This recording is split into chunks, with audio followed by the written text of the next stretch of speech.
Brought you by Meghdoot herbal. मुझे diabetes है। मेघदूत मधुशून्य ये हाई ब्लड शुगर और ब्लड प्रेशर को कंट्रोल तो करता ही है, साथ में ये मुझे काफी एनर्जेटिक रखता है। मेघदूत मधुशून्य खाओ, फिट एंड फाइन हेल्थ बना। आज आप 2100 पे कह रहे हैं, अनाउंसमेंट है, क्या होगा कब होगा वो भी नहीं मालूम। पहले ये बताएं कि सरकार की क्या पॉलिसी है और सरकार की पॉलिसी को आरएसएस मानता है कि नहीं मानता है, और सरकार का और आरएसएस का क्या रिश्ता है।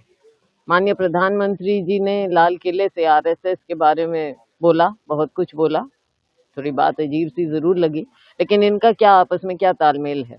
और माननीय प्रधानमंत्री जी भी देश के सामने साफ करें कि आरएसएस की पॉलिसी और सरकार की पॉलिसी क्या है। राहुल जी बिहार में यात्रा पे हैं, क्या रिस्पॉन्स आप भी गए थे? रिस्पॉन्स बहुत बढ़िया है, बहुत बहुत ज्यादा बढ़िया है।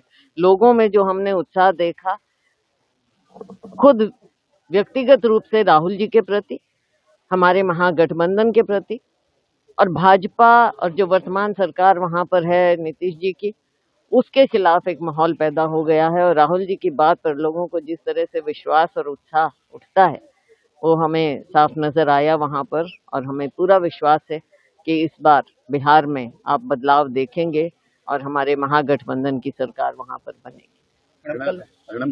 कल हरियाणा में कैबिनेट मीटिंग में लाडो लक्ष्मी योजना की शुरुआत को लेकर के अनाउंस किया गया कि 25 सितंबर से लाडो लक्ष्मी योजना हरियाणा में शुरू होगी। पहले 1 लाख इनकम वाली महिलाओं को 25 रुपए दिए जाएंगे। ये कब से हम सुन रहे हैं, कितने साल हो गए। महिलाओं का कौन सा मान सम्मान, और ये राशि भी कहने की होती है, पहुंचती किस तक है। अभी तक क्या किया आपने 11 सालों में? प्रॉमिस क्या किया था उस समय, क्या किया था, और आपका कॉमन मिनिमम प्रोग्राम क्या था जब मिली दिल्ली सरकार। आज आप 2100 पे कह रहे हैं, अनाउंसमेंट है, क्या होगा कब होगा वो भी नहीं मालूम। और बेटी बचाओ बेटी पढ़ाओ की तो धज्जियां उड़ रही हैं। आप स्कूलों की हालत देखो, आप बेटियों की सुरक्षा की बात देखो। तो सरकार केवल बैठकर कागजी फैसले ना ले, जमीन पर उतर कर देखे कि आज के दिन लॉ एंड ऑर्डर की, हमारे प्रदेश में कानून व्यवस्था की क्या स्थिति है।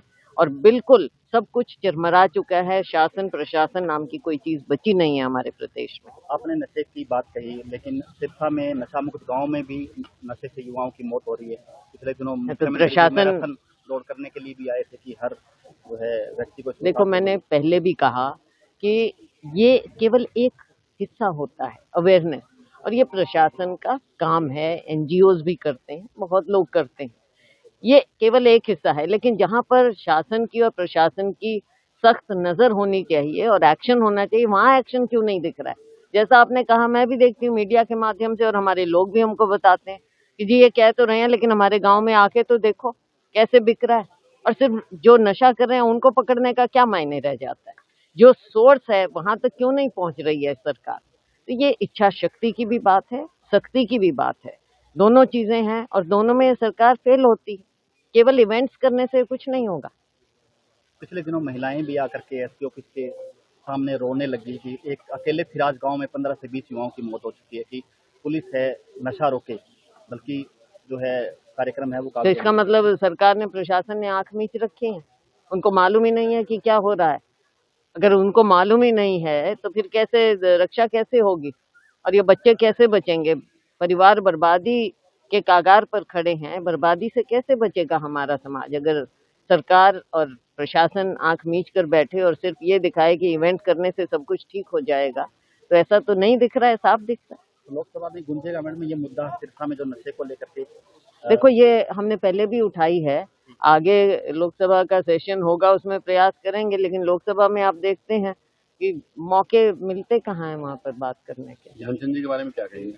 देखो, मेजर ध्यानचंद एक लेजेंडरी फिगर हमारे देश के हैं, और वो हमारी युवा पीढ़ी के लिए, बच्चों के लिए एक प्रेरणा स्रोत है। और खास तौर से मैं कहूँगी कि अपने सिरसा में, यहाँ से तो इतने हमारे ओलंपियन निकले हैं, हमारे प्लेयर्स हैं, इनकी प्रतिभा इतनी है।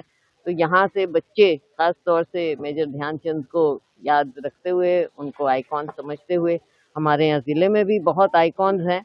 तो सबके साथ मिलकर हमारा जिला भी और पूरा प्रदेश, देश आगे बढ़े। मेजर ध्यानचंद तो दुनिया के लिए एक प्रेरणा स्रोत बनते हैं।